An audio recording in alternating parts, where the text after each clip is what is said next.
The Starting Five podcast has returned for Season 3. Here at Big Time Hoops, we're excited to welcome back the UK-born, but now proud Mainer Abi Davids and the North Deering dweller Taylor Mannix of the Portland Underground. They're back to serve the great basketball fans of Maine their weekly dose of local hoops discussion.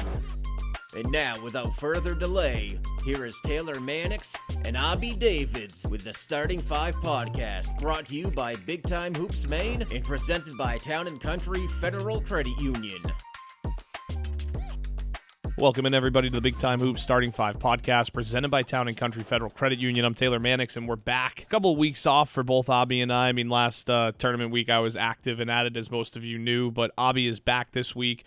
And we're not going to hit the college roundup or the Maine Celtics minute this week. I'm actually going to do just a separate podcast for the college and the Maine Celtics stuff coming on Friday, so stay tuned for that. Just so much stuff to get to with college and Maine Celtics, so I figured I'd give it its own 20-30 minutes to itself that you guys can enjoy. That also means we can spend the entire time here talking about the gold ball weekend that was and highlighting all the incredible student athletes that competed for gold balls and help win some. A lot of firsts this weekend too, so a lot of awesome content to get to and things to discuss here on the Big Time Hoops Starting Five podcast presented by Town & Country Federal Credit Union. Stick around as we hear from our sponsors first, as we always do, to lead into the Starting Five podcast. And also, quick special note for you guys, I wanted to save this one as a little nugget. There is going to be an interview at the end of this episode featuring Scott Bessey and Jace Bessey. They were generous enough to give me their time this week, and I spoke with both of them on the career that was for Jace, and of course, what's next for Scott Bessey and the Spruce Mountain program. It was a great conversation, and I hope you stick around after Abi and I go through our recap of state championship games and listen to that, because I thoroughly enjoyed the conversation. It's about 15 minutes long, and I 10 out of 10 recommend. Scott and Jace are two incredible human beings, and it was an honor and pleasure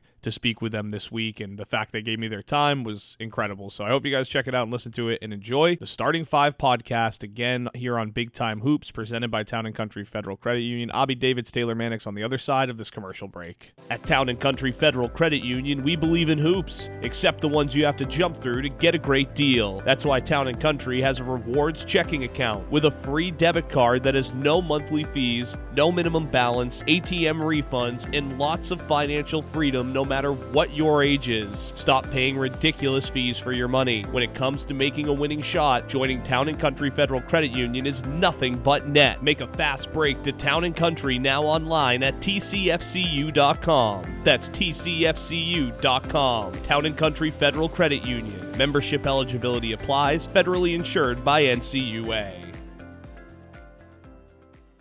Welcome back into the Starting Five podcast. Taylor Mannix here. Joining me, as always, Abi Davids, as we get ready to talk a little bit about what was an epic state championship weekend, Friday, Saturday. My man, how are you tonight as we get ready to talk about what's finally been some gold balls handed out after a long season? Long season, man, but it was awesome, man. From Friday night, the energy up in Augusta. I was up there. I was in the house. That was unreal, man. And the energy just continued throughout the whole weekend. And we had some crazy games, had some comeback games, had some teams that you thought were, they probably felt, and everyone felt that they were going to lift the gold ball, and then, just some comebacks that were huge, man. It was awesome. I can't wait to get into this with you. Yeah, absolutely. And, of course, we will have another episode out next week following the Big Time Hoops All-Star Game that's this weekend up in VZ, Maine. So stay tuned for that. We'll talk then, react to some Mr. Maine, Miss Maine, Gatorade Player of the Year, and also probably go over maybe some of our favorite moments of the tournament during that one. But for right now, let's talk about the state championship games. We're going to start with Class B, hit Class A, go to Class AA, and then finish up on C and D to round out the starting five. Let's go right into Class B. We're going to lead with the girls, because the girls was incredible. And look, to kind of just give the joke away already, since it's the Vikings, they did come conquer the Portland, Maine, as they both took home gold balls on the boys and girls side, the Caribou Vikings again, winning Class B on the girls and boys side.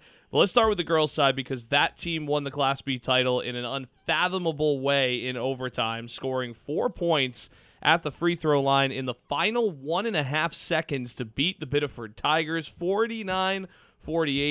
And this game really had it all, Abi, from comebacks to what it felt like Caribou had it all. I mean, it was an amazing game.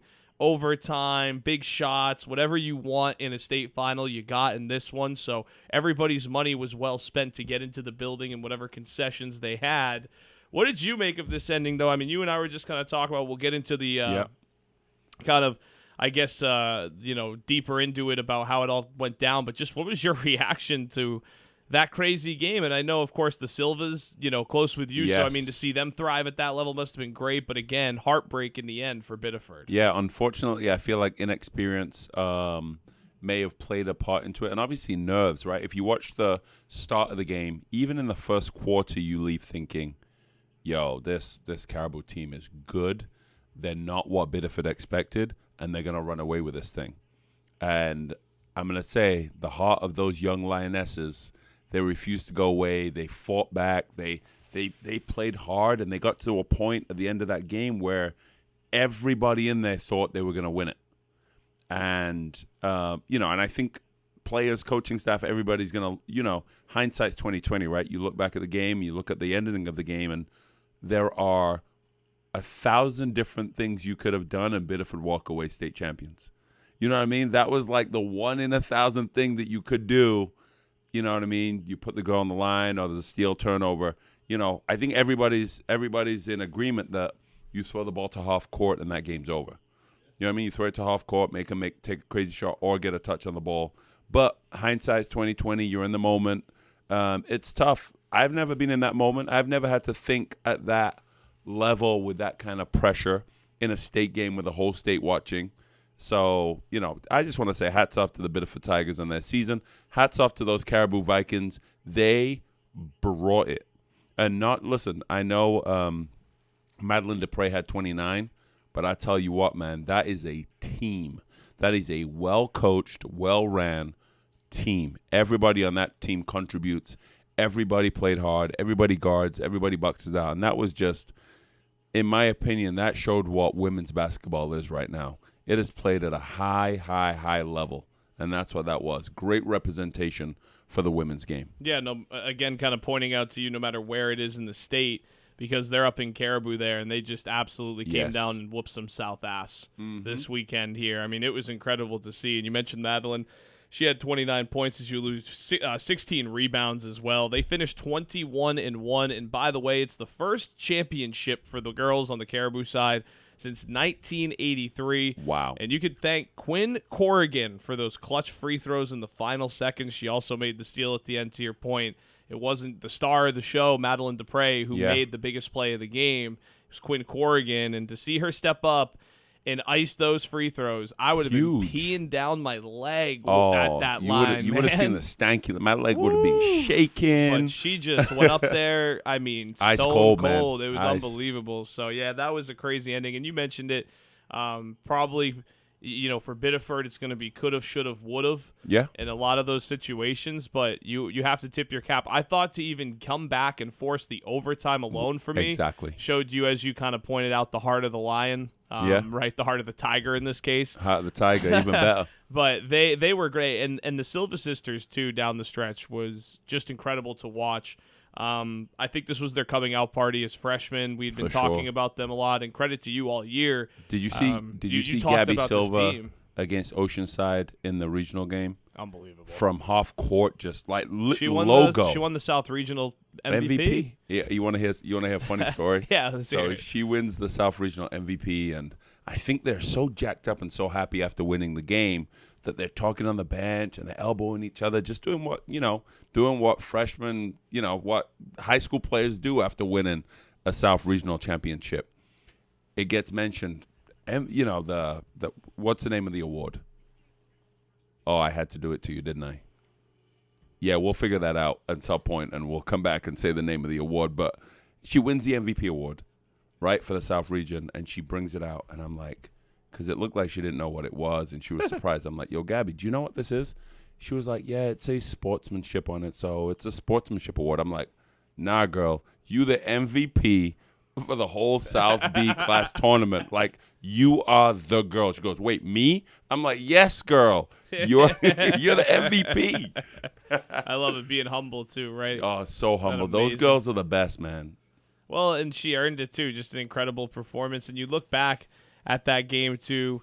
Natalia Sylvia there, 17 points. She had 14 in the fourth quarter and overtime. Hit a big-time three there with 1:22 left, so it wasn't just one of the sisters. It was both of them who stepped up. They've both been hooping. They've both been hooping. And that was the thing, man. Big-time Natty, that's what they call her, man. Big-time Natalia. When it comes to championship games, that girl steps up. Well, and look, again, credit to you earlier this year as well for telling us all about them. I mean, right from game one, you had it on your radar. Hey, this team could do something special if they put it together. And let's be honest, even though they fell short to an even more special Caribou team, yes, their future's bright. And under Coach Parody, I think they have a good future. She has a regional championship with Maranacook. Yep. She's a winning coach with them and Mount really Blue, many years too. past. Exactly. Yeah. So she's someone who's understands what it takes to win. With these young ladies coming back next year, Jordan Crump, they'll lose Legassi, but I mean, Mia Mariello, I mean, they're coming back, and they're going to come back with a vengeance in Class A. Don't count them out because they're moving up a class. Exactly. And y'all don't know about Big O, Olivia Hunter. That girl's coming back. She was out all year, wasn't she? You and I Rotator were cuff, talking yeah. about that. So, I mean, you lose Legassi,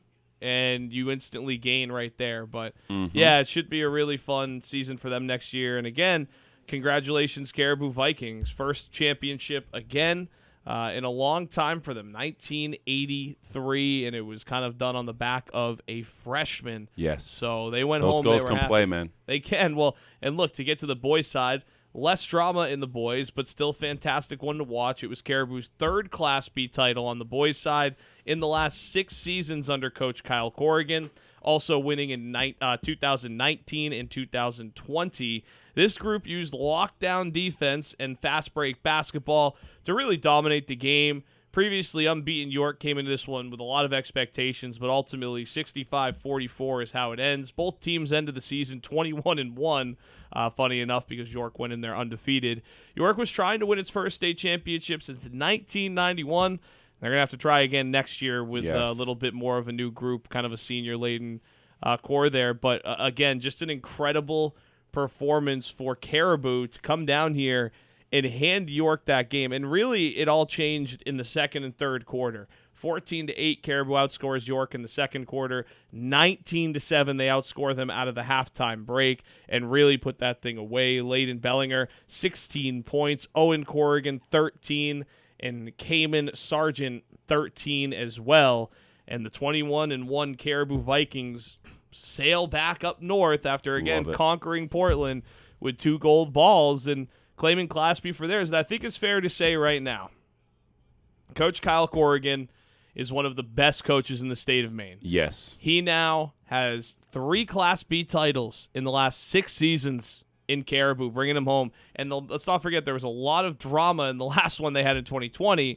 This one, it was no doubt left. And I'll be honest, really incredible hats off to the Maroon that came out, because that sea of them, you saw it. Oh, my gosh. That is one of the most well-traveled fan bases I've ever seen in the state of Maine for high school basketball. 5 hours from Portland. I want to see them continuing to be in Class B state championships because I want to see that crowd in Portland more often. Yes, the team talk must be, if we're going south, we're winning. We're not going south and coming home with runners-up medals. That's not happening. And they delivered. That boys team, watching them play was like watching that Warriors team with KD with a big 3. You know what I mean?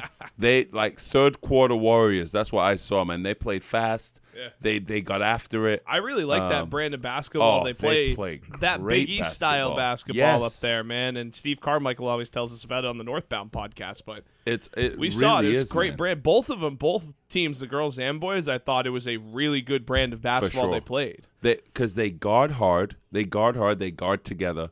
They rebound. They take care of the details defensively. And offensively, they play free.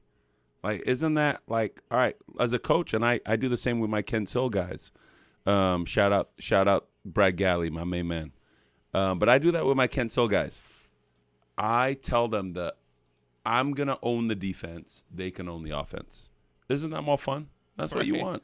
Yeah, I'm with you. And offense usually makes it easier. Sorry, good and great defense, I guess whichever one, they both can do it. Translate usually into better offense. Yes. If you're able to limit teams, force yourself into quicker transition offensive opportunities, whether it's fast break opportunities, right? 1 or 2-on-1s, 3-on-2s. Yep. It starts with defense because turnovers create those chances. So I'm with you. Like, a lot of the times your offense comes from your defense. Great defense. Yeah, it really because does. it makes things easier for you. Yeah, and I was surprised to see. I'm not going to use the word flounder, but I am surprised to see York play the way they played after such a great game against Madomic. Like I thought they were dominant against a really good Madomic team. Yeah, and then I was surprised. So they just looked like they didn't have the legs to keep up on that big court, and it's tough, man, because that's a good team. Yeah, and I think sometimes you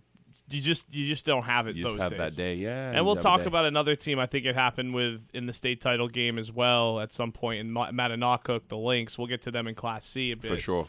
But they were undefeated going into this, just like York was, and had their lowest scoring output of the season against Mount Abram. So this is not the only time we saw an undefeated team come into the state final. We saw it actually twice this weekend with York and Mannix Academy that they kind of came in and were honestly, it was convincingly they were beaten because, I mean, we'll get to Mount Abram in a little bit in Class C, but they balled a pretty handle. Yeah, so, and then you look at Caribou, so both teams that weren't undefeated heading into their respective games against undefeateds really dominated. So I don't know what that says, but I do think it's fair to say maybe, and I don't know if it's coincidence both undefeateds have off games, but I mean, I know sometimes great teams, it happens like added that, pressure, baby. Yeah.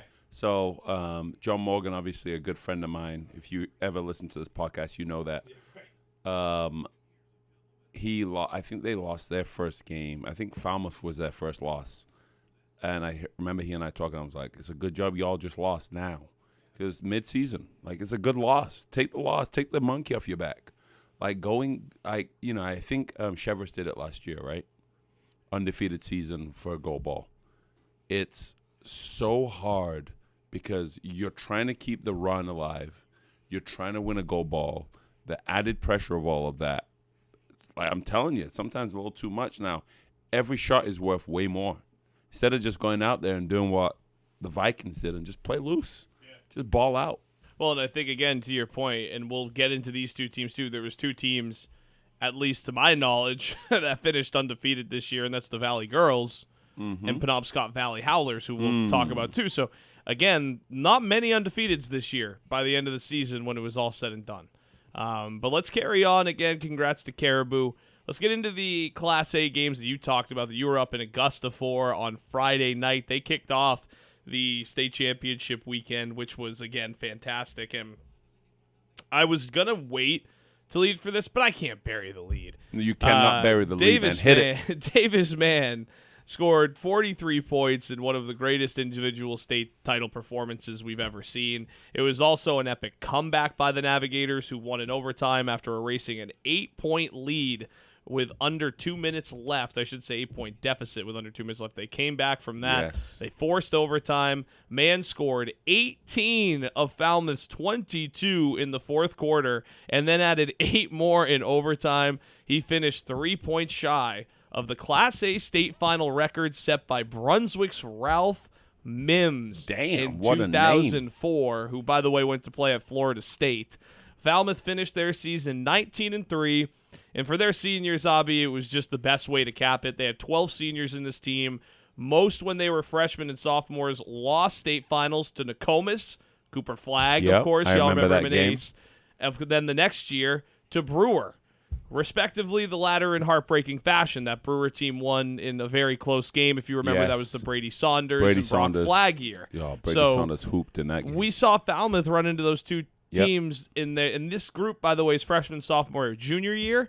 They're upset last year, if you remember, by Westbrook, knocked out early. So it was really incredible. They've been through it, man. Right, like the trials and tribulations of this 12 group of seniors, and not all of them were there maybe for the whole 4 years, but they were a part of this program. Yes. And they were a part of those 3 losses and heartbreaks and failures, and to now get to the pinnacle and do it in overtime with Davis Mann taking over like that. I mean, I talked to Michael Hoffer. He even compared it to like Andy Bedard's state championship game. Yes. Like, this was one of the greatest individual performances like we've ever seen in the state of Maine's history in a state game. It's the greatest one I've ever seen, and Coach Ed Silva was there watching too, and he texted me after and said, isn't it cool that we're going to be able to tell people in 10, 15 years that we had a first-hand account of Davis Mann's state championship game?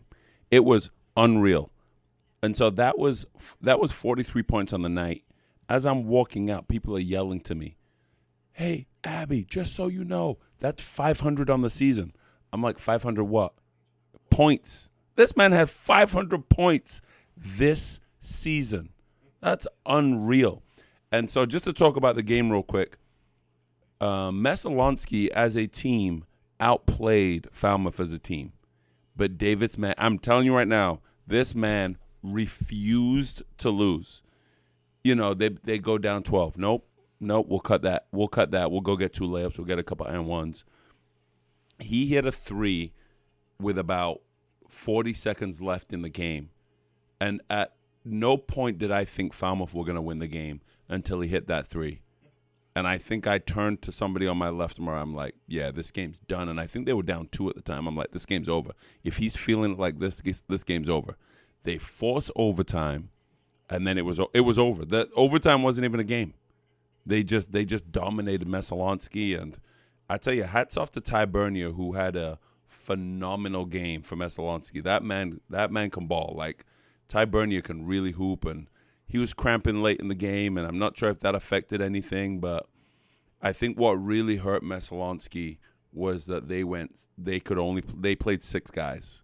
They rotated 6 guys, and it did come back to bite them at the end of the game because guys were tired, guys were gassed, they were missing shots short, and a few pointless turnovers with about 2 minutes to go changed the game. But all said and done, Davis Mann was like, we're not losing.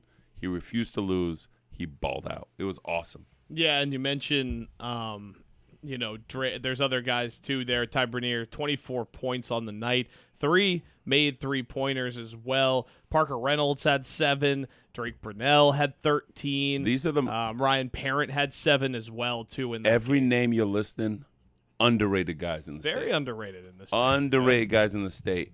These Meso guys flew under the radar all year, and they could hoop, man. If it was them and Noble, I'm telling you right now, I don't know who would win. And you know how much I love Noble. I know, right? Well, and that's you know what I'm saying? I'm telling like, you, I don't know who would win. I'm glad you brought that up because that's going to be probably a next week conversation when we talk about favorite moments from the tournament.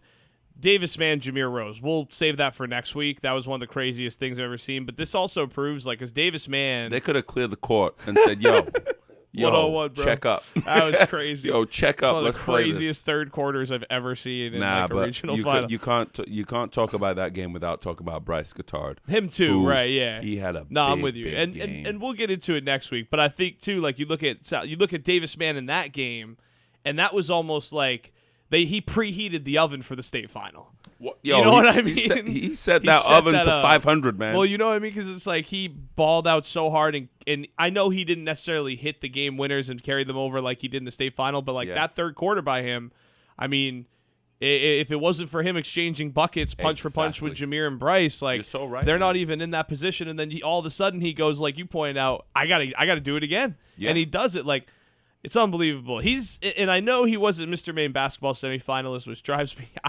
He's the guy that I talked about. I mean, Trophy Mode and I have had this discussion about it. I know you and I can have it. And we'll talk about it, I think, again. I'm getting into stuff. I'm already showing all of my cards here because this is stuff next week we'll talk about because we got to save the conversations. But it's like, at least for him, do you think he gets a look for Gatorade Player of the Year? Davis Mann has got to get a look in for Gatorade Player of the Year. He definitely should. And I don't know how much of the postseason, like someone would have to educate me on Gatorade Player of the Year specifically, but if they don't look at playoffs, they need to change that, and they need to include playoff performances because, like, in my opinion, I'm telling you, man, when the oven is hot, like you say, that's when you see who the real chefs are. Dude, I'm with you. Like, that's some Gordon Ramsay cooking by Davis Mann.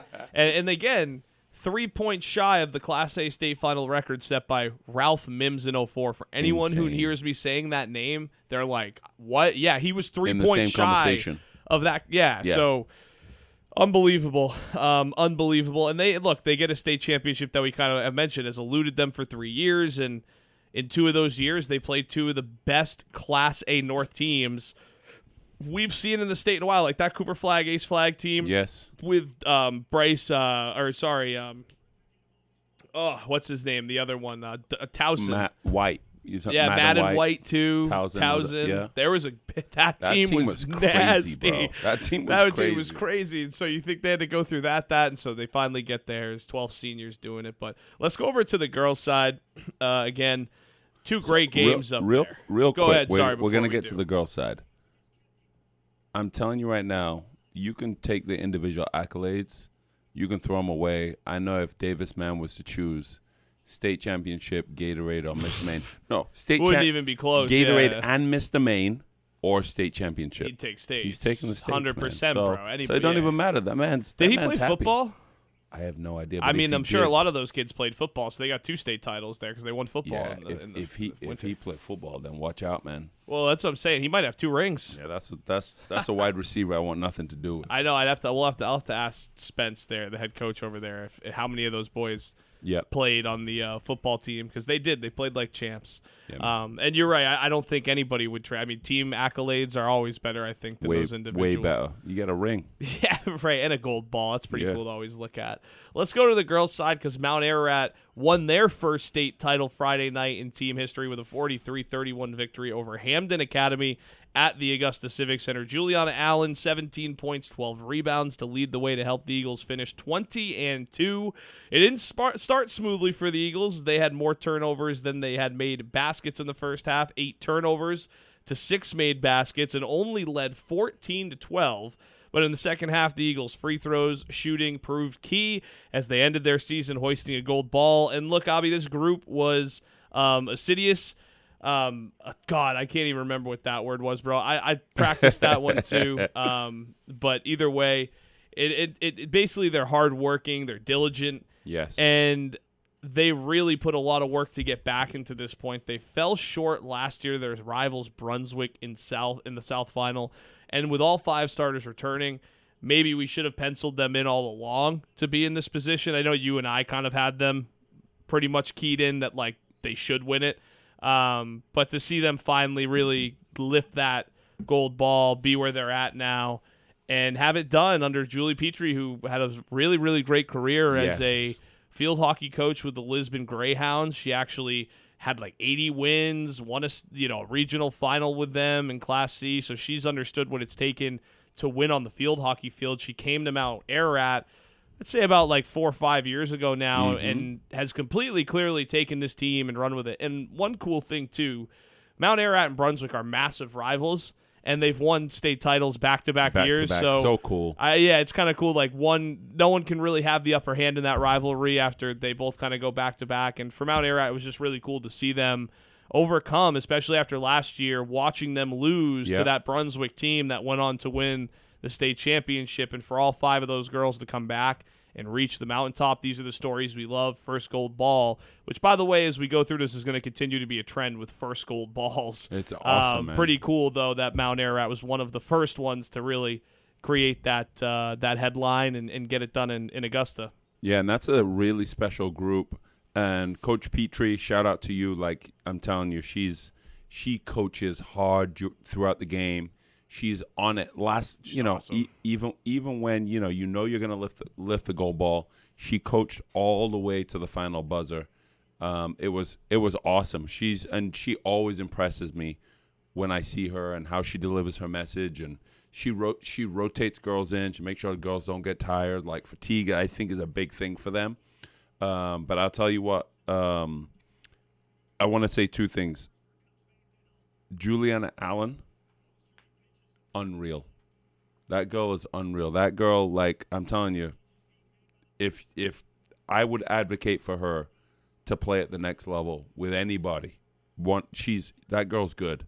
She can really play, and she takes over the game. She has a good nose for the basket. She runs hard. She plays defense.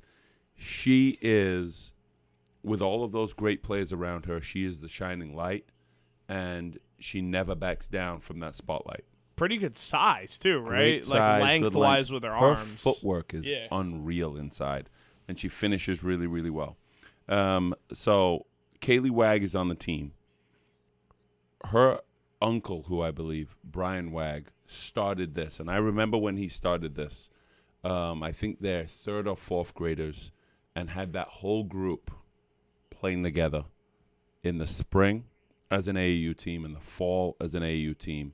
And then they would, get into their travel stuff. And he, the MT Eagles, the Mount Ararat Eagles, and he had them all year round. And I just want to make sure that if that man's not getting a ring, I will pay for his ring, because Coach Petrie has done a phenomenal job, but they were prepped. You know what I mean? If she's Gordon Ramsay, he's sous chef of the year. Well, I'm telling you, those girls were prepped got swag and ready. too. So Coach Petrie, they always have the shoes.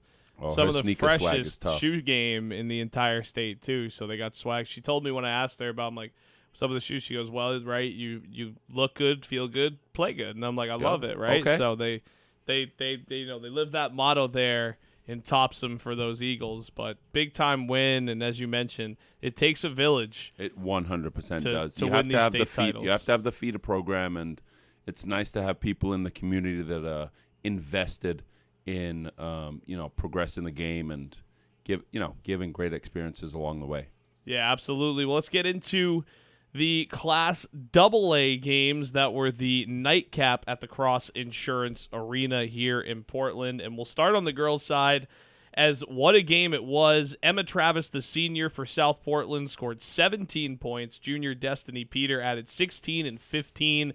And the Red Riots won their first title since 1986, joining the Caribou girls. Kind of similar situations with the boys having a lot of recent success with a couple state titles, just like Caribou, and then them finally being able to bring some of their own success like the girls of Caribou did with this first state title since 1986 again. South Portland finishes 19-3. They had made only one state final appearance, which was in 2020, since winning that Class A title 39 years ago. So it's not like they've had a lot of success since that title 39 years ago. And this one I know is close to your heart, buddy, because it features a lot of Firecracker alumni. It does. So tell me a little bit of your feelings when you saw Bree Maloney and company and, Annie Whitmore and those girls, Corrigan, kind of really be able to raise that gold ball and bring a lot of smiling faces back over that bridge into South Portland Saturday night. That was awesome, man. It was such a special moment, and it was nice to get a quick moment with all three, current and former, Firecracker girls: Emma Travis, Maya Lawrence, Annie Whitmore, and I got just a few cool stories here. And obviously, Bree Maloney, who's a former Firecracker, who was a Firecracker player, then coached a Firecracker team, and now is obviously head coach of South Portland. Just really cool stuff. And the girls played hard, and I want to give a quick shout out to the team played well, and I thought Annie was a good leader and so on and so forth. But Destiny Peters, like that girl, unsung hero of this team, she brought them together. Kaylee Cochran, I thought, had a really good game. I thought collectively everybody who needed to step up and play well played well, and they were well coached. And Bree Maloney, she coaches with her dad, and they're fist bumping all season, and that's special. There's so many really cool stories here. And I was texting with Michelle Whitmore and Ed Silva today, and we were talking about, and I asked Michelle, has it sunk in for Annie yet? And this will be a long-winded one, but Annie slept with, her sister Maggie Whitmore, played at Bentley, who now plays at Bentley. She slept with, when Maggie won the regionals and wasn't able to finish it off and win the states, she slept with her net one night. When she won it, she went to sleep, and Annie grabbed the net and said, I'm going to put it around my neck and I'm going to sleep with it because it meant so much, and Annie was so happy. Let's fast forward. Now Annie wins it, and Maggie's crying after the game. Katie Whitmore's crying after the game, her older sisters. And I think this was Annie, you just won it for us. Yeah. You won this for us. This is for all of us. And so it was really, really special to see that moment, and the younger sister saying, "Hey, I got your back. I'm gonna get one for you girls." You know what I mean? Yeah, and that was super cool. And again, not to spoil next week's episode, it probably it kind of reminded me of a little bit like Bonnie Eagle getting their get back. Coach yes, Terrell after the game say, "Hey, this was for our seniors 2 years ago." So I love how you because I do think these communities in Maine, we're a small town. Like, we're a state that's a small town. Everybody knows everybody. People don't forget things, and I think when you have that kind of tight-knit community like you're mentioning where sisters, really remember what it felt like to go home after they lost that championship. Because, again, a lot of us as fans or who aren't parents or who aren't a part of these games don't understand that after it, the loser has to go home and try to find a way to get over it. I was one of those kids. I lost the state championship to Bangor. So I've been there in those shoes of some of her sisters and that feeling. So I think it's really cool because it's unique to high school sports where you have these family ties. Yes. And younger sisters can kind of get back for their older sisters like that. And when you see it, it's special like it was this weekend. So I love it. I really appreciate you sharing that stuff with us because I think those are the stories that make this stuff special to everybody, 100%. And again, Bree is just such a great person. You mentioned her father too. Her brother Owen, obviously. Was a big part of the boys winning state championships. 100%. So it's just really cool to see it in the come family full now. circle. Yeah, man, it's awesome. So awesome and just really impressed. You mentioned Corcoran too. Like, she got into foul trouble early in that game, and Bree you saw Coach Maloney opt to sit her a little bit, but to see her come out, her and Annie Whitmore really hadn't put their impact on the game in the first half until late. Second half, they combined for like 10 points in the third quarter. And I remember talking to Emma Tiedemann, who I was doing the broadcast with, who you've done it with before. Yeah. She's amazing. Said to her, I'm like, this is incredible to see these two come alive in the second half after we had seen it be, Emma Travis and the Destiny Peters show. But this is what makes this team so good and why they won the title. Man. Exactly. They can beat you so many different ways. 100%. And then, as I'm texting with Michelle Whitmore, Annie's mother, I just talked about, has it sunk in? And she said that they were so successful because Coach Maloney opened the gym at 6 a.m. and built the girls built a routine. And through that routine, they just getting shots up and shooting. They built confidence. And it's like, we all know what happens then, right? Then you start to believe like we can do something and you're putting in more time. When you're putting in more time and putting in more work, it's huge. And I want to quickly read something that Coach Silva sent in our group chat. And I think this is one of those things that'll stay with me, and hopefully some people can use this too. The line of people who want to win is much longer than the line of people who are willing to do what it takes to win. Absolutely. That's impactful. I mean, so many people just want the glory. Yeah. I mean, we talk about the Falmouth boys losing 3 years straight before that 12 group of seniors make it to the top, right? And then you're right. It all starts with building a routine and staying consistent, right? And you see that in Falmouth, and now you already see that being established with this young core. And to see, seniors like Emma Travis embrace that culture when they didn't have to. Exactly. They could have said, new coach, but I'm a senior. I'm not going to do this. I'm not going to buy. And she bought in, recognizing what they had. Yep. So I do think, too, my friend, you're right. In building culture and in building routine, it goes a long way to winning, because you're right. There's a lot of teams that say they want to win, but they're not there at 6 a.m. getting those shots up, starting those routines like maybe South Portland did as early as they did to get those winning habits in place, so that when they got there on the big stage on March, they were able to find a way to win. And again, nothing to take away from Chevrolet either, because I thought Kylie they played Lamson a great balled game. Out, yeah, man. And like Abby Kelly is amazing. She's got a bright future. Player. Addison Jordan do too. But that South Portland team from the jump had it. Yes, like they were tenacious. So I'm with you. It's there were a moments. Great quote there from were moments. Coach Silva. Yeah, there were definitely moments for Chevrolet. I thought Addie Jordan played a very good basketball game. She looked as offensively confident and dominant as I've seen her. She looked like give me the ball. I'm going to go get bucks here. But I think the difference in the game was that South Portland were connected through their scoring. Cheverus felt more like it's my turn. Yeah. Which, you know what I mean? It felt like, somebody would get the ball and it's like, it's my turn to score.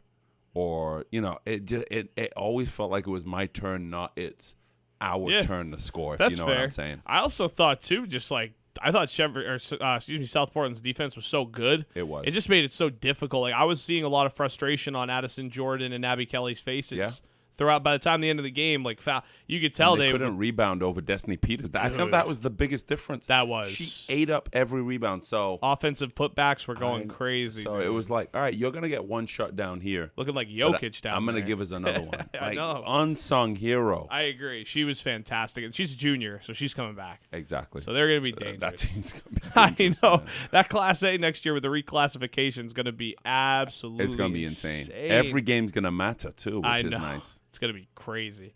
Let's jump into the Windham Eagles, who won back-to-back state championship. And the boys' side, this was like a movie this year. They rallied from an 8-point halftime deficit to beat the South Portland Red Riots. And a year ago, the Eagles beat Gorham in overtime in the program's first trip to a state final. Against South Portland, they had to rally again from 47-39 deficit late in that third quarter and didn't go ahead until Tyree James went to the free throw line. And in a spot where Windham had struggled throughout the game, they were shooting about 50% all game from that, and made both shots with 1:32 to play after South Portland star Manny Hidalgo committed his 5th foul.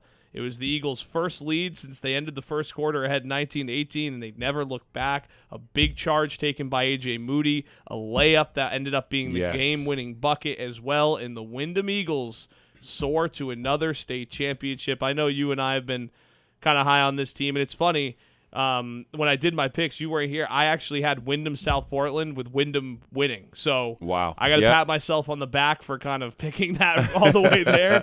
But so I'll be no surprise for me. No surprise for you whatsoever. You knew what was coming. Yeah, so I want to hear your opinion on this and just what you thought of the game. Because for me, again, I said it was like a movie because I think for anybody who understands context and knows what's happening and what that community's been through.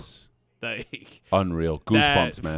That Goosebumps. was that ending you couldn't write. When Coach dude. Polkanen took his shirt off with a Moody shirt underneath. That started doing the awesome. Yeah, man. like looking. I mean, the whole. I was standing there packing up the stuff for the big jab, and AJ and Tyree and their family were there embracing each other.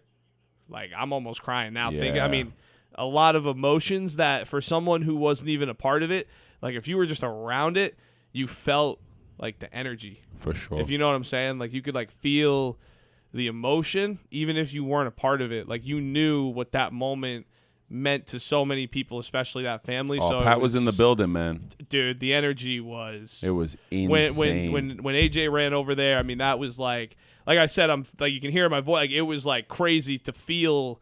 I mean, you're right. There was a lot of love in that room, and it came out in a big way. And also another shout out, Crady Dixon, a guy who was left off the finalist list for Mr. Maine basketball despite having 2 titles and 16 points.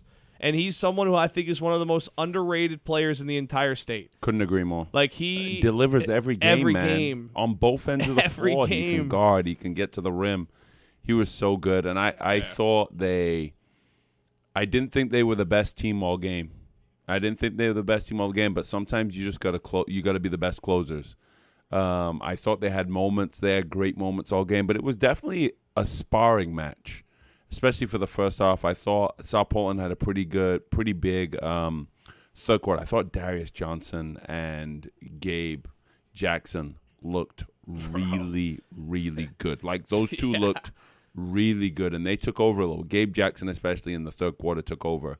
But Windham hit you with details, man. It was 45 cuts, baseline cuts, getting easy layups when they needed to. Never looked flustered. Having Tyree James back is huge. Yeah. Never looked flustered. Never looked out of it, even though, the momentum shifted at times. But as soon as they got the wind in their sails, it was over. Yeah. It was over. And I'm glad you brought up Darius too, bro. He was one of the most and again, this is going to be a next week thing, but we talk about people in the tournament and play, like things in the like he was special. Mm-hmm. I think next year he's one of the favorites coming in for a Mr. Maine basketball. Or Gatorade. Or Gatorade, Yeah. right? Because his career might not have it all, but honestly, after this past year being if he go, you've played in the state championship now, and honestly, like, if you look at what he did, holy cow! I mean, the rebounding for him. I've honestly, watching all the playoffs, like, that was him rebounding was one of the most dominant things I saw all playoffs. Unbelievable. He was a man in there. He wanted it so really bad too. You watch his energy that he brings on the court, and this is the thing. Some people will watch him and think, man, he's, because he gets so hyped up, and I think some coaches, not Coach Millington, for instance, I'm not talking about Coach Millington, but some coaches you'll hear maybe frown upon getting so emotional in a game, but, like, you watch his emotions, and he's so under control. Yes. You know what I mean? So, like, he plays with so much fire and intensity, but it's under control. All the time. All the time, and it's so impressive to watch because there's a lot of kids who would play with that kind of fire at his age and sometimes get caught up and maybe make a mistake, technical foul, stupid foul. Maybe one time I think I felt, Darius, why'd you get yourself on that one? Yep. Once maybe all tournament, but otherwise I thought he was a very high IQ player. And again, very under control for someone who brings such emotion to the game and passion, which is, again, moving forward for him is going to be great in his career if he wants to play at the next level. 100%. That's a good South Portland team, and they're going to return some guys next year that can really help them win. Yeah. The issue is for Darius to win Mr. Maine, he's got to get past Nolan Ames. I know there's a lot of no. There's quite a few guys coming back too this year that I think made a little bit of statements. 100%. Too. I mean, look at some of those guys from South Portland, Adam Fitzgerald, Carter Blanche too. I think are going to have something to say about it. Mm-hmm. So it'll be interesting. But yeah, I mean, look, to get back to the Windham Eagles, because you're right, South Portland boys definitely got a bright future. Wyndham does too. I mean, AJ and Tyree coming back, it looks like. So you're Colin Janvran. Yeah, and the Janvran, he's good. He can shoot. Colin is a real deal, man. He's a sophomore. They're gonna miss Bryson Freeze there, but I mean, they're gonna keep some guys Crady. there. They'll miss Crady. Crady's gonna be the big replacement. I think it's gonna be tough to replace him, but more minutes for Colin. I think he can fit into that role and play pretty well. Yeah, I'm just excited for him. Back to back, they got two in a row. If they win 3 back to back. It gets crazy. Well, it's incredible to think, like, this was the first time Windham had even won a state title last year, and now they have 2 in 2 years. Wow. Yeah, Chad Polkinen, I mean, he's the GOAT. He's got to get some respect. And I know Kevin is probably so happy. I'll ask you this. What do you think Kevin's first day on Monday was like back at Windham? Because he's a teacher at Windham. Oh, he is? Well, because Kevin Milley, I mean, he was there. He was an 18-year head coach, remember? Coached at Windham for like 18 years before he went to SoPo. He is a teacher at Windham. Well, so I wonder what Monday was like. That must be interesting. I joked with Jeff and Michael Hoffer. I said, I hope they gave him a standing O. I'd be sick, man. I would have given him a standing ovation if I was the students. I would have been like, yo, Millington. He's back. Yeah, I would have been like standing O. I wonder what that day was like, though. That must have been and Coach Millington takes like a champ. He's the man. He's got his rings. He's got his titles. He got his 2 back-to-back. He gets it. And him and Chad, I know, he coached Chad, so it's like that's so relationship cool, there, I know. So, and how can you not be happy for Windham again with just everything this year? That's one of my honestly, that's got to be one of my like top stories like all time in sports. All time sports. I hope somebody writes a book about it. Me too. I hope I hope Trophy Mo puts a documentary out about it on Netflix. Well, they got a documentary out now from last year. Yeah. Which is awesome. I need one on Netflix, man. I need That'd be crazy. I need it 3 clicks away.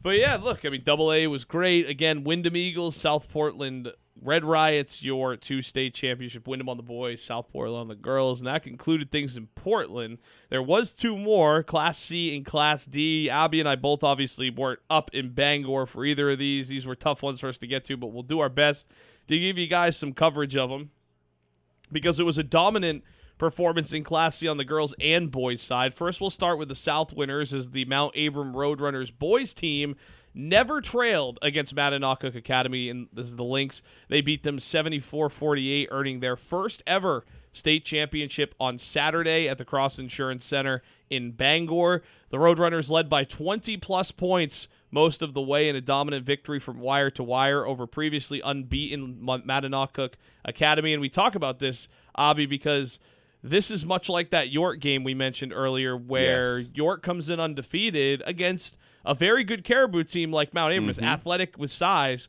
and they kind of run them around the floor here. Brennan Mitchell finished with a game-high 18 points and 10 rebounds. Bryce Wilcox added 15 points and 6 rebounds, while Regan Lockaby had 15 points and 5 rebounds. And by the way, Regan Lockaby, you are my winner for facial hair of the tournament. Incredible mustache game that I saw watching his post-game interview. But look, Mananoquoc entered the matchup averaging 77.1 points per game, according to Mike Mandel of the Kennebec Journal. And looking at their results from the season, I was kind of peeking through all their, on the MPA Seal Point website, their stats. This was their lowest scoring output of the season. The previous low was actually in the North Quarter Final against Mount View, who was the defending North Regional champs who lost to the Mustangs last year. They only scored 51 in that one, and obviously don't have as much luck in this one. But again, just a really tough showing for Mananoquoc. Here's another interesting stat that I found here. The Lynx went 1 for 19 to start the game. Finished 15 for 54 from the field. Sometimes those nights happen to good teams. Even the C's have off nights, right? Yeah. Like we see with them at the NBA. But all the credit in the world to Mount Abram for bringing it and making things difficult for the Lynx in a huge win. But as I said, a little bit like that Kennebunk game, Mount Abram, I think a lot of people, and I know there was some people that were kind of like, I don't know if they'll be able to beat this undefeated Lynx team. And they left no doubt in this one. Not at all. Jeff Pillsbury, the head coach and company, congratulations. And last year, Class C boys soccer state championship too. That was the first time they'd done it there. So a couple firsts over the last couple of years for the boys side of things here. So a lot of good athletes. That's awesome, man. The athletic department doing a great job producing great athletes. And sometimes you have classes like this that come through and they all play something. They're all athletic. They all get after it. It's really, really difficult to do what's expected at times. It's easy to overachieve. When you got nothing to lose, you can just throw it. You throw it at the wall, and you know what I mean. If it sticks, it sticks. And for Mount Abram, it stuck. Yeah. You know what I mean. And they just rode it. They rode it all the way to lifting that goal ball. 74-48 again, the final there. So just a dominant performance. And again, led wire to wire, led by 20 pretty much the whole way against an undefeated. Man, it's surprising to see, but again, that's happened twice this year, which is talking about teenage boys, man. You know what I mean? We're talking about with big emotions, and sometimes you get down and you're not expected to be down, and you haven't experienced that this season. You know what I mean? It's tough to recall that, hey, we can get back from this. We're good. It's, you know what I mean? We haven't been here before. That's tough. I'm with you. Yeah. And look, on the girls' side, the Halldale girls, the Bulldogs fell short to the Penobscot Valley Howlers, 57-37. Sophomore Brooklyn Raymond snatched the spotlight. She had 21 points, including 18 in the first half, to lead the Howlers to their first ever state championship, an undefeated 22-0 record. As we mentioned earlier, them and Valley, the only two undefeated teams. Ellie Austin scored 17. Riley Moulton added 13, and it was the third appearance in a state final for Penobscot Valley, and the third time was the charm for the Howland-based school, who had never won a gold ball in boys or girls basketball until Saturday. And look, on the court, they frustrated the Bulldogs with a tough press defense. The Howlers had 23 turnovers, 15 in the first half, and Penobscot Valley was dominant on the board. So again, turnovers, when you're winning the turnover and rebounding battle, that usually translates to some winning ways and some success on the court. Along with Raymond's 10 rebounds, Ellie Austin had 6 and Layla Cummings had 9, just to show you how it was kind of spread out, all players having their way in the paint. Should know as well, for the record, the only two undefeated teams all season, again, Howlers and the Valley Girls, who we'll discuss in a minute, finishing 22-0, but an incredible win. We'll leave a lot of the discussion for Penobscot Valley to Tom and Steve on the Northbound podcast. But incredible performance, really, for Mount Abram and Penobscot to come in and leave no doubt up in Bangor in the nightcap. Both teams winning in dominant fashion and showing you why they were, well, for Penobscot Valley, an undefeated team this year. Yeah, these Howland girls are the real deal. They're good. I'm telling you right now, they can compete in any class. Yeah. I truly believe they could win a gold ball in any class. They are tough. They are extremely well coached. talking to the Galley twins, Carter and Cohen Galley, who I coach over at Kent Hill. Their uncle is the head coach. Oh, really? Yeah. Their uncle is the head coach. So he knows all about this Brooklyn Raymond 21-10 performance in the state. They were at the game, and they were telling me all about it. They absolutely loved it. This team, I'm telling you right now, I'm calling it right now, they win it again next year. Really? So are they, a lot of those girls, and again, young. You guys got to forgive us because we're Southern Maine guys. So yeah, I can see them win it again next year. I think they're pretty young. I think they got some young players, and I think they're just so well coached, and he has such a good system up there that we're just bringing the next girl. She jumps into the system, and we're good to go. I would love to see. Remember, we talked about it. I can't remember what episode it was, but I'd love to see the state champs from different classes play each other. I know. This is the game I want to see. I want to see Penobscot Valley and South Portland face off. Oh, that'd be fun. That's the one I want to see. Class C versus Double A. Let me. I'm telling you. And to be fair, Class Double A technically won't be here next year, so just be true. A anyway. A and C, and listen, you know how much I love those South Portland girls, but I'd be shook. I'd be sitting there like, yo, They could take one right now, man. And again, just the way they played against the Halldale team that was it's dominant. A good Halldale team. Very good. How many years have Halldale been to the state championship game? No, is it the last 4 years? No, I don't think it's it's not the last 4 years. But they lost to Dexter last year. Well, and Old Orchard Beach elite member McNair. Elise won it, and then Halldale won it the year before. So good. Remember that year? Elise was hooping. She had 75%, 68% of their points, man. Like Elise was hooping. That was crazy. Yeah, what can't stop her going left. No, you can't. Couldn't do it.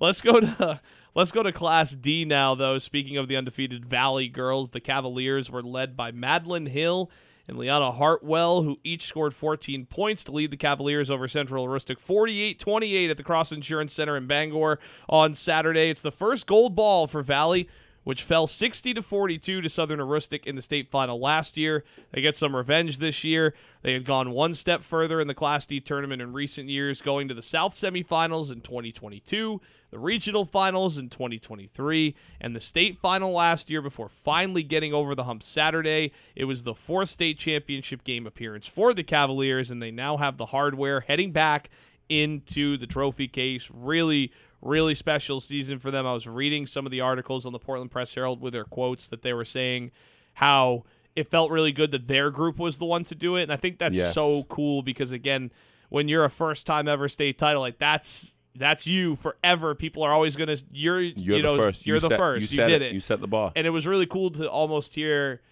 those girls at that age understand that. And I just thought it was so cool because it clearly shows you how intelligent they are and how smart this group of girls is because they understand the moment. And I just think it's so cool that they understand the moment at this age enough to really embrace it and clearly enjoy that one up in Bangor where they get a huge win over Central Aroostook after losing in the same fashion, right? They win by 20 this time after losing by 18 the year before. So a lot of revenge gotten back and really cool to see for the small school out of Bingham. For sure. And think about all the hard work that's gone in from last year to this year.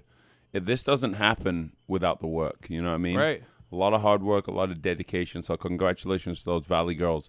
And I remember last year, every week, we would talk about them and just how impressive they were and how, just some of their results. So to see them do it, kind of a year on, is really impressive, and congratulations to those girls. Yeah, and on the boys' side, the St. Dom's boys also got it done to bust out the brooms in Class D for the South region. It wasn't without intrigue, though, as Skank cut a 13-point deficit to 2 before ultimately the Saints prevailed to win the Class D state championship 34-31, highlighted by 2 second-half runs.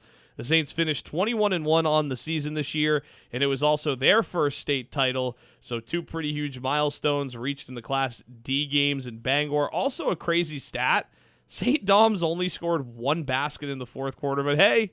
Held on. You held on, and congrats. That's all they needed, Congrats to them on an incredible season. Taylor Varney, one of the standout performers during that game as well, and just an incredible season. Always, again, as we talk about, incredible to be a part of the first and to have your name synonymous with this. So congratulations to all those student athletes and the coaches involved at St. Dom's to get it done. And I'm sorry can't get up there and cover your guys more. We just, we try to, we're not growing the game enough. I know sometimes some people think of big time hoops, but we'll definitely do our best to get more involved with some of those D schools next year. But either way, congrats to St. Dom's on that huge 34-31 win up in Bangor to get that first ever state title. Just incredible. Again, something special that those kids will remember forever. And St. Dom's, I don't think we'll forget anytime soon either, because they beat a really good Valley team to get to the state championship. They did. And then to hold on and play the way they did against Skank is a testament to just how good they were this season getting to this point. So, and shout out Taylor Varney, man. He's unbelievable. This kid can really play, man. Like, he can go, and I've seen him for the last 3 or 4 years in the gym down at XL, and he's always putting in the work. He's putting in the time, and he's a great basketball player. Earned it, man. Earned it, 100%. Way to get your ring, big dog. Yeah, headed back to Auburn with that one, too. And with that said, if you haven't put it all together, all 4 state championships that were crowned in Bangor on Saturday were first-time winners. Huge. So Penobscot and Mount Abram first-time winners. St. Dom's and Valley first-time winners on the girls' side. And then, of course, we also had first-time winners with the Mount Ararat girls. So 5 first-time gold balls crowned. I think that's also what made this year really special. The beer must have flowed real nicely last Saturday in Bangor. It's just like, it's such an incredible thing to see this year is how many schools got it for the first time. Yeah. Just shows you, again, the growth of a lot of these programs, and very exciting to see. A lot of programs, again, Caribou, South Portland, who are getting it done for the first time in a long time, right? We mentioned both of them. It had been since 83 for Caribou, 86 for South Portland, both those girls' programs breaking long streaks. The boys' side, right? Windham and Falmouth, 2 programs for Falmouth, one that had eluded them for a while, but not anywhere, they're very familiar with success, but, like Windham finally getting it done too, and Windham with their back-to-back. So just an incredible, incredible weekend, and huge weekend. A great way to put kind of a cap on the season. Of course, we'll keep covering stuff. We got more content coming for you guys and more conversations to be had on the starting 5. But in terms of games and stuff, it's a wrap. Yeah, and when we say beer, we're talking about parents, not players. Don't get me twisted. Yeah, right. You guys, I was gonna say, you guys would be crazy. You guys got work to get done. You guys are trying to play in college if you're playing college, and also get ready for next year. Yeah, no partying. Absolutely. But hey, look. Appreciate you coming in here, my man, and taking some time. This was awesome, man. I appreciate just chopping it up and doing what we love, man. This is a lifestyle. This is nice. Yeah, and make sure you guys check out the Big Time Hoops All-Star Game this weekend. Go to Big Time Hoops Instagram page to check out all the stuff. Tons of content coming out with it. You and I are going to talk next week. You're going to be there. I'm going to try to be there. Either way, we're going to recap a lot of that action. We're also going to kind of dive more into the season a little bit. We'll talk about our favorite tournament moments, players during the tournament that maybe didn't make a state final that we still want to give some love to, and we'll also be reacting to Gatorade and Mr. and Miss Maine basketball winners. So a lot to go still, even though it's like the season's over. There's still plenty to be discussed. So. For sure, man. No, this is awesome. Yeah, and hey, by the way, I know that everyone is probably sitting there wondering where the college stuff is, the Maine Celtics. I actually, with so much college stuff happening, I've decided to do just a whole episode dedicated specifically to college and Maine Celtics, because it's going to take me like 25 minutes to get through all the college stuff that happened the last 2 weeks. Those Bowdoin women, man. And those St. Joe's cats. Yo, Maine basketball exploding right now. Let me just give you guys a quick, this is just some of the things that will be covered in this. And by the way, it'll probably come out end of this week, heading into the weekend before the Big Time Hoops All-Star Game, because, again, these games will mostly tip off on Saturday. But Abi mentioned the Bowdoin women finished the season undefeated, NESCAC champs. They now host a playoff game this weekend. Again, we'll talk about, but we got to cover Bates Bobcats at large bid women's. The CMCC women won their 8th straight YSCC title. The UMA women got an at-large bid to the USCA. The St. Joe's men won the GNAC title over LaSalle. Huston men won the NAC. Maine Maritime women lost the NAC championship but played in it. St. Joe's women played in the GNAC championship. And by the way, the USM women's played in an LEC championship. Yes, so I got a lot to cover, and I just realized I think it's better that y'all just listen do a to you whole and me episode, talk. Man. Yeah, I figured it'd be better if everyone just listens to Abi and Taylor today. And then, of course, after this, you guys will hear from Scott Bessey and Jace Bessey. I caught up with them on Monday. It's an interview from the Middays with Mannix and Mannix show, but I wanted to throw it on this episode for you guys to listen to because it's just a great conversation with Scott and Jace. Jace is heading to SMCC next year. Awesome. He's the all-time leading scorer at Spruce Mountain. It was great to catch up with him and Scott. Scott also, by the way, a Hall of Famer at SMCC as a basketball guy. So it's an awesome conversation with them. So stick around for that. But for now, Abi and I are done. We're checking out. I'll get you guys some college stuff later this week, and next week, you and I will be back to cover big-time hoops and all that stuff. So appreciate y'all tuning in, and stay tuned for Scott Bessey and Jace Bessey coming up after this break.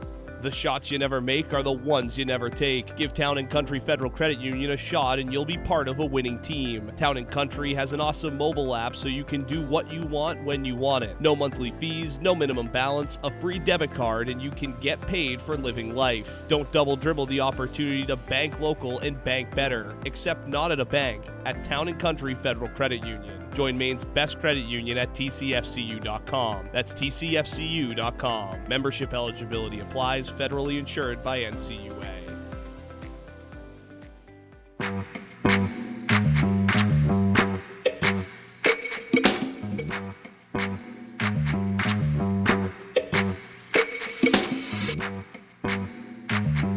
Welcome back into the Middays with Mannix and Mannix Show on 96.3. Taylor Mannix here, and joining us now ahead of Maine Celtics basketball are two names that high school basketball fans will recognize. Head coach of the Spruce Mountain Phoenix, Scott Bessey, and his son, an all-time leading scorer in Spruce Mountain and Phoenix history, Jace Bessey. Lads, thanks so much for giving me your time here today to talk a little bit about the season and the last 4 years for you guys. How are you guys doing today? Good. Thanks for having us. Yeah, thanks, Taylor. Thanks for having us on, Taylor. Yeah, it's a pleasure to speak with you guys ahead of what's an exciting week. We were just talking a little bit off air, man. It's championship week, so for basketball nerds, I'm sure like the three of us, it's an exciting week. But first, we'll start with you, Coach. How's things been since the season wrapped up? What's been on the agenda? Well, I've kind of still been in kind of basketball mode through the state championship games. I was, I became a big Mount Abram fan, and watching them win a gold ball for the first time in their history was pretty fun and exciting to watch. So yeah, I was watching all the state championship games, and juices are still flowing. Yeah, absolutely. What was your thoughts too in Class B, a class obviously close to you guys, seeing Caribou come down here to Portland? The Vikings conquered the South. Yeah, I mean that was crazy. I thought York would have gave a little bit of a bigger, more of a test to Caribou, but I mean, credit to Caribou. They took care of the boards. I think the rebounding was a huge difference in their transition. I mean, they were getting boards and baseball throwing it down the court for some. The transition was pretty impressive. They play fast.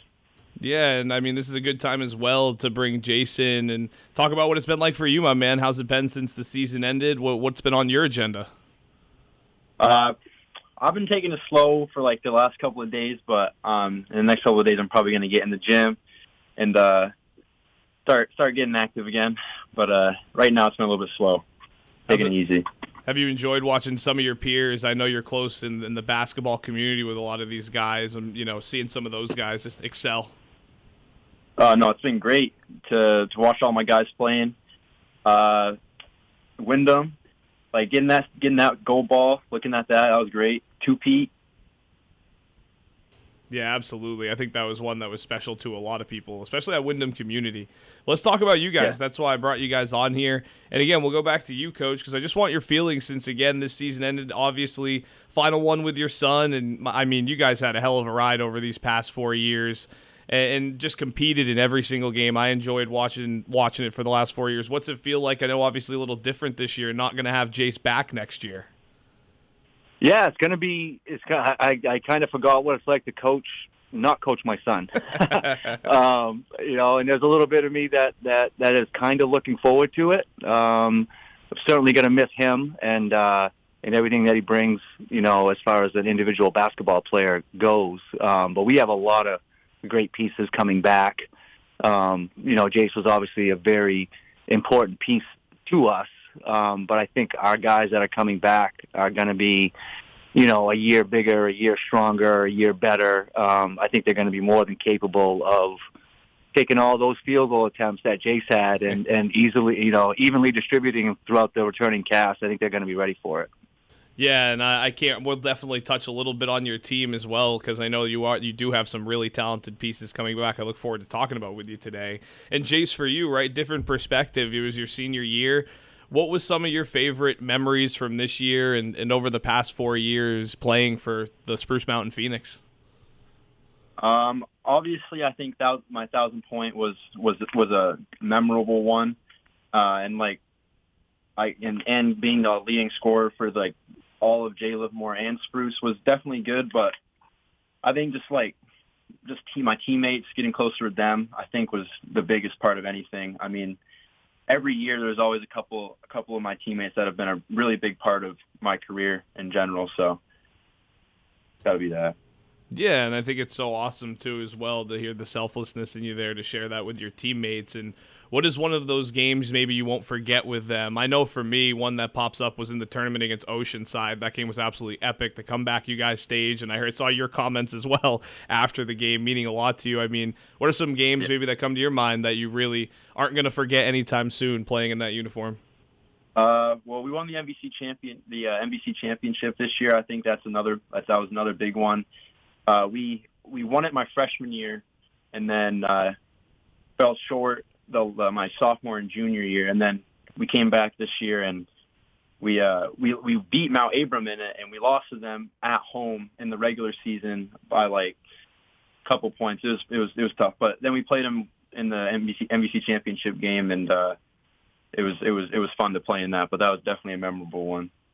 You also mentioned it a little bit earlier on, and so did I, about the record, the all-time scoring record you set. You mentioned the Jay High School, Livermore Falls High School, Spruce Mountain High School. Obviously, for those who are new to this, Jay and Livermore Falls combined to make Spruce Mountain. I actually played for Halldale back in 2007. I remember playing a JV game at Livermore Falls, which was kind of crazy when I heard that it was all coming together. But for you, Jace, in that moment, 31 points back in February when you did that. What was that moment like for you? And to share it with your dad, who, we can get into a little bit of that as we keep going.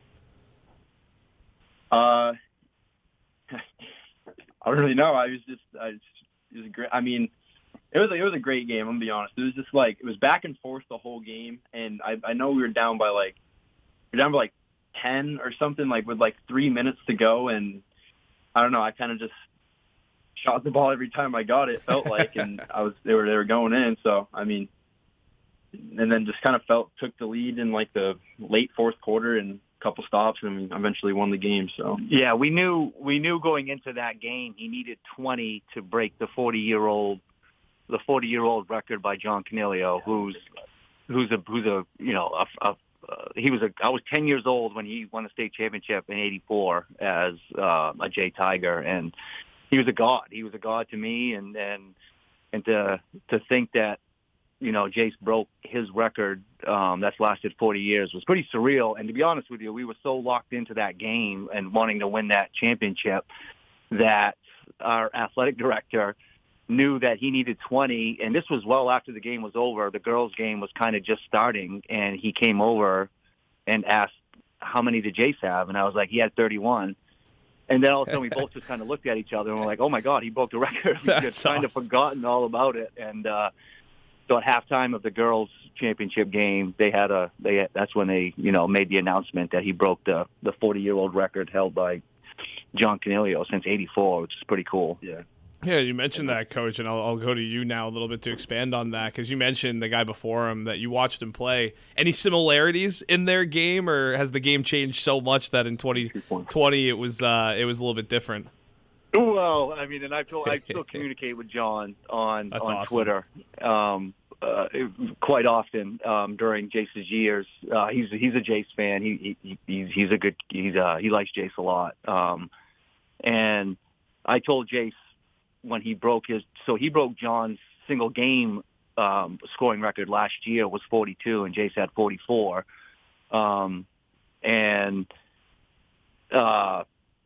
Yeah, I mean, it's. I told Jace all along that if there was a 3-point line in 1984, you're not touching John Canelio's record,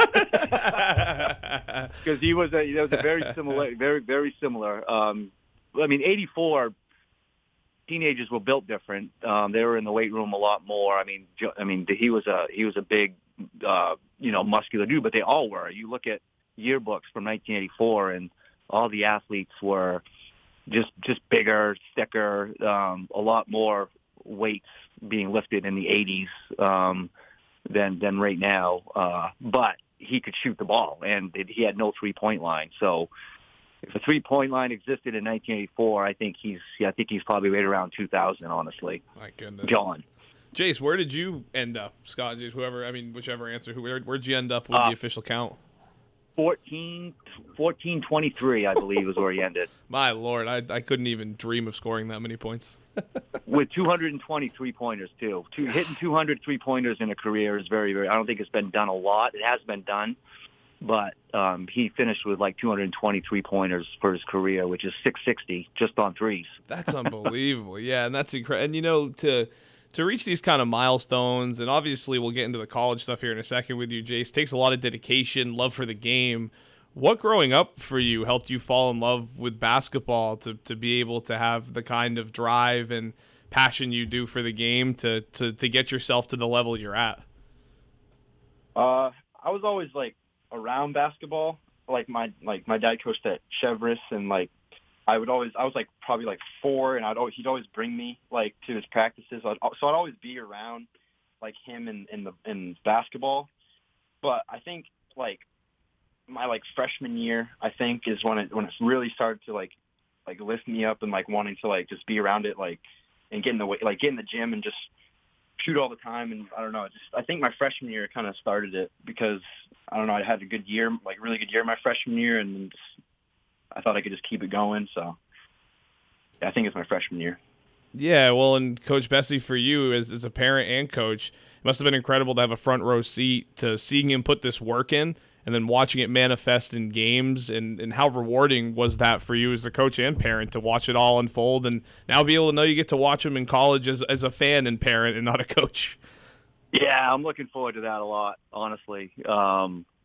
Just to be a friend and a fan, and not so much as the coach and the demands and everything that the expectation and all that stuff. I'm really looking forward to kind of backing off after 14 years of let's go, we got to go work out, all of that stuff, and it's now Matt Richards' problem.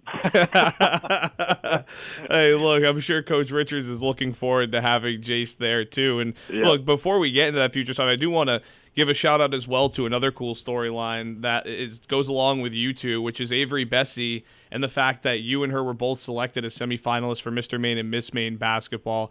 That as well must have been an incredible accomplishment for you. But what was that also like to have the family all involved in both those announcements? That must have just been so cool. Yeah, no, it was sick. It was awesome. Yeah, I mean, I thought it was great.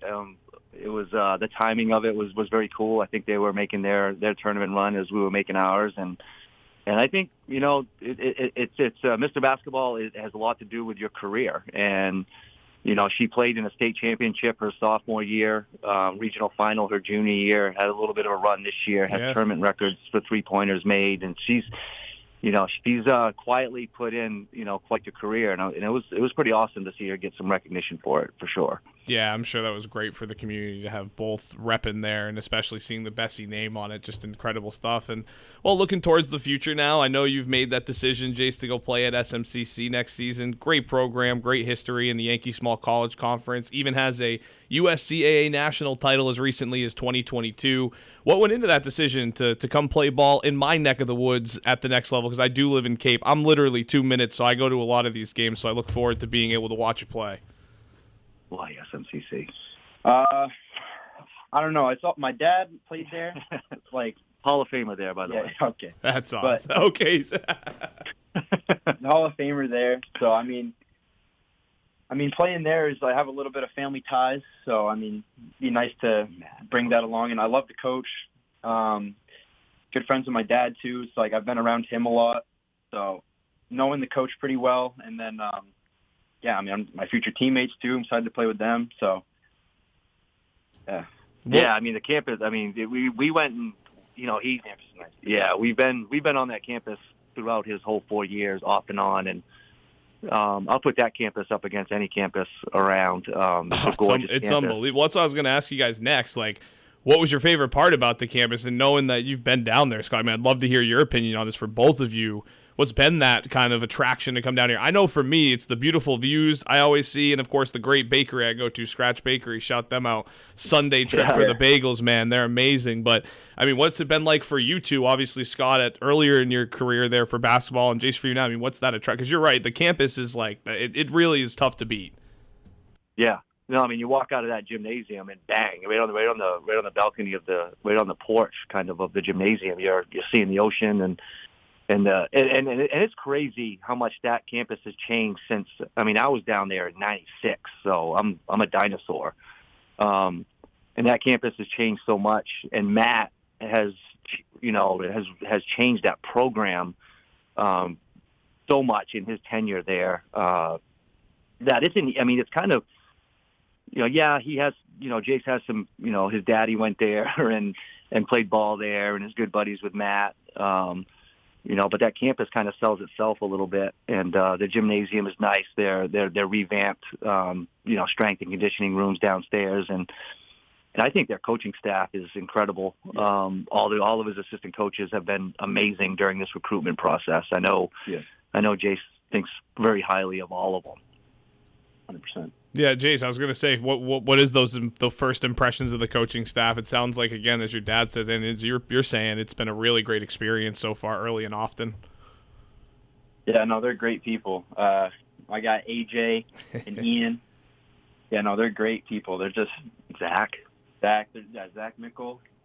They've been great to me through like this whole year. To be honest, just they're always like checking in on me. They went to my. They tried to get to my 1,000-point game. I think I was 37 points from it going into the season, and they came to the first game, and I was like short by like 9 points, I think, and so they were there for that, which is great to see. So they've been keeping in touch with me, getting close to me, and it's been great. Yeah, Zach Mickle, I know a part of that national championship run too. I mean, just yep.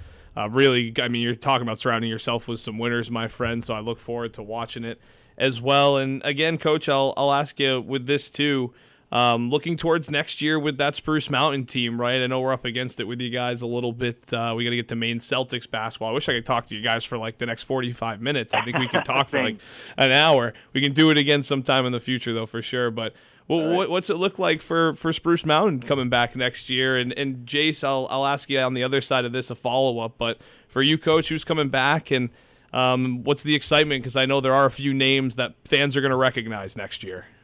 Yeah, I mean, the biggest thing obviously is the reclassification. Also wanted your opinion on that too. For the first time since they started doing it, I don't know, maybe like year 10 of the 2-year cycle. That we have never benefited from it. We're in the B South. We're always in the cellar of B South.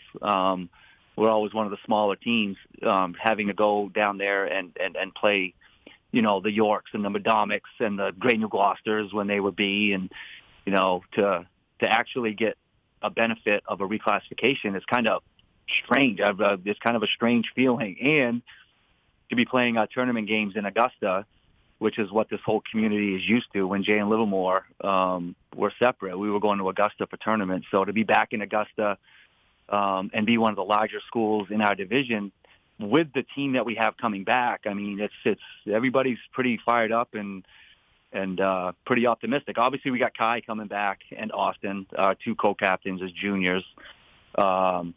They're ready, and then I got this great sophomore group, with Dylan Jewett, Owen Kelby, Caden Frazier, Hunter Biot, Levi Richards. I mean, these are sophomores that we've been around, and I've been coaching since they were in 4th grade, and the experience that they gained this year as young players, being able to win the conference, being able to go down and get a quarterfinal win, down in Portland against some of these larger schools, and in clutch moments, the experience gained by young players is just gonna. We're pretty excited for next season for sure. Yeah, I can't wait to check it out too and see what this new classification looks like as well, Coach. I'm intrigued. And Jace, I'll leave you with this one too before we let you both go. Are you going to make it back to any Spruce Mountain games to cheer those boys on a little bit next year, especially with that classification change? It sounds like there's a lot of excitement around it. Yeah, no, as much as I can, I'll be down here, or I'll be trying to get through as much games as I can. I know I got break early, so when they start the season, so I'll be at the earlier games probably, and then obviously whenever I can later on, I'll try to be here as much as I can. It's going to be tough with that YSCC schedule, but I think I was going to say, make time. And hey, streaming nowadays, right, makes things all the more easy. True. I'll definitely see all the games. I don't know there we go. Love it. And it's the same. It's the same with me for his games too. That's going to be tough for me to know that that he's playing oftentimes far away that I'm not going to be able to get to. So I'll be fine. I'll be having my phone streaming. I was going to say, for those that don't know about the YSCC, like you're going to Vermont, you got quite a few places. You're in New Hampshire, NHTI. I mean, I played for UMA, so I know how that goes, man. You got to travel quite a few. And then out of conference, it's the same thing. It's not easy to travel in a bus everywhere. Even from Jay to South Portland, there's no picnic. No, it's not, my friend. Scott Bessey and Jace Bessey. I really appreciate you guys giving me your time today, and I think everybody else is really going to appreciate it too when they listen to this and hear you guys. So thanks so much for your time, and good luck to both of you. Let's all try to do it again sometime soon. Awesome. Yeah, Appreciate it, Taylor. Thank you. Of course, again, Jace Bessey, the all-time leading scorer in Spruce Mountain Phoenix history, also Jay and Livermore Falls history, and the head coach as well, Scott Bessey, joining us here on 96.3 The Big Jab. We'll come back. Maine Celtics basketball action coming up next.